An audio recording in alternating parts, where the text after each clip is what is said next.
Women have historically dominated the field of occupational therapy globally, and they've played a pivotal role in its growth and recognition. While there has been an increase in the number of men becoming occupational therapists internationally, this change has been gradual in South Africa. And to get a better understanding of occupational therapy and why women have been pioneers for decades, we're joined by occupational therapist Lesego Tau. Welcome to Newzroom Afrika. Thank you for joining us. Thank you so much. Thank you for having me. Yeah, first and foremost, what is occupational therapy? So occupational therapy is based on occupational science, which is the science of doing, being, and becoming.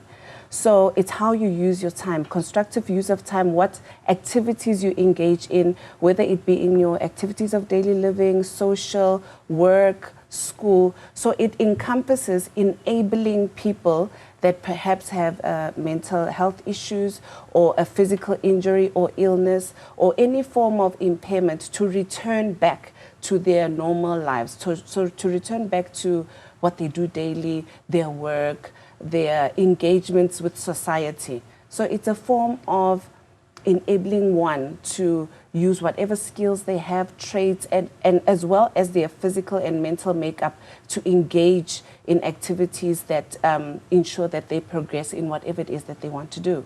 How did you discover this vocation? Well, for me, I got the opportunity to study at state expense through the Defense Force.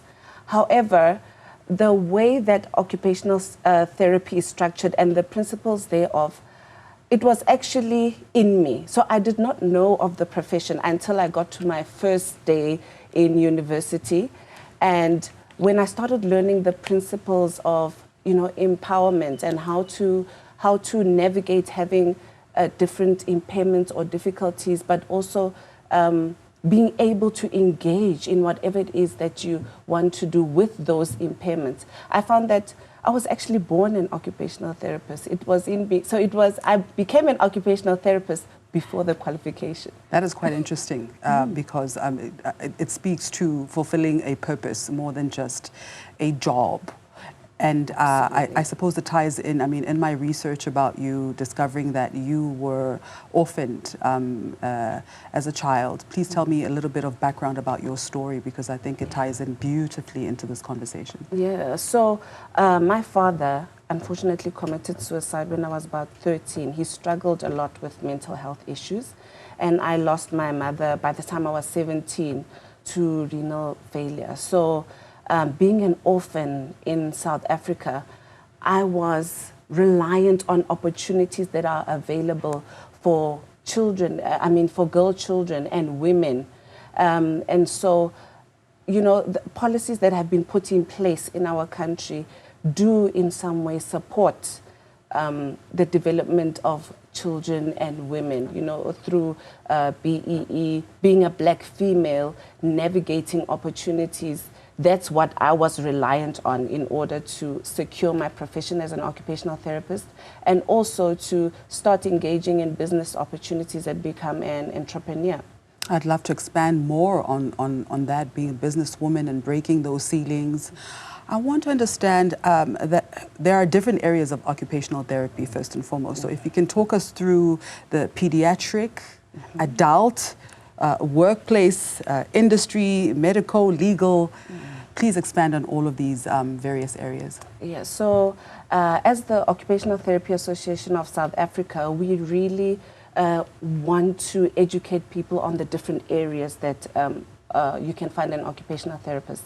And in the pediatrics field, when your child has learning challenges or barriers, or any academic issues, you can definitely be assisted by an occupational therapist to check sensory integration or any other visual perceptual deficits or cognitive deficits that may be hindering your child in terms of their academic performance.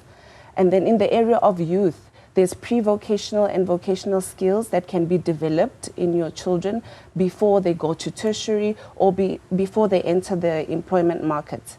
And for adults, we look at mental health as well as physical rehabilitation, whether you have an orthopedic injury, a chronic illness or a brain injury or neuro-related difficulties, occupational therapists can help rehabilitate you to get back into what was your life, or to provide reasonable accommodations in order for you to engage again in what your life roles were. And in the area of work and corporate, that's the space that I operate in. We do a lot of job match, or we do assessments in order to establish what would be your work potential and what type of work you would be suitable for. And in the case where you are temporarily incapacitated or permanently incapacitated, you will need an occupational therapist in order to establish that a person has been temporarily incapacitated or permanently. You cannot do so without an occupational therapy report. And in the space of medical legal, we see road accident fund claimants where the injury has impacted on their lives, their ability to work, their loss of earnings. So an occupational therapy report will help the legal practitioners see in which areas of their lives was this individual affected and how they can be compensated. So you find occupational therapists in every sector, mines, schools, corporate, hospitals, everywhere, because we are the experts in function and functional capacity and ability to engage in activity post healing from your illness or condition, or even during the process of you dealing with a chronic illness. That's very interesting. Let's talk more about, you mentioned sensory integration and how this may impact academic performance. What sort of methods are used, particularly in pediatric intervention when it comes to occupational therapy? It's actually a very specialized or an interest-directed field, sensory integration, that have experts in that area. However, from my experience, children learn through different senses. You know, all our senses, all of us do. Hearing, vision, touch, smell, and how that information is then processed by the brain. That is where occupational therapists come in. So we provide the stimulus or the environment or the principles or the techniques in order to assist with the process of reception of the sensory stimulation, the processing and integration thereof, that then follows through into action. And if you look at the skill of reading, writing, that's the process that happens. Your senses come together and bring the information. It is processed, and then it is relayed then into the basic scholastic skills. All right, now you are also a businesswoman, so let's talk about you navigating in this particular space, especially given all the barriers and the ceilings that you've had to break through. Yeah, and as a young black woman that went into business, I mean, you stumble upon not having adequate business literacy. You stumble upon the need for an accountant. You stumble across things to do with compliance, tax compliance, around legal, you know, and this is what I want to implore, you know, the powers that be to make sure that business literacy is entrenched in our school systems before, you know, you don't have to stumble and make mistakes in order for you to eventually become successful in your business. So business literacy is critical, because no business can stand without support from an accountant, legal, even security and cyber security to this age. Many businesses and many females, you know,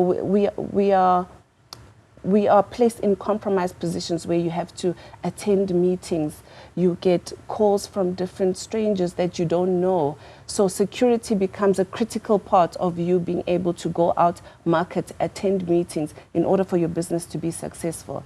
But however, government has really put things in place for women to try and go out there and just start whatever it is that you want to do, because it is the time now for women to grab those opportunities.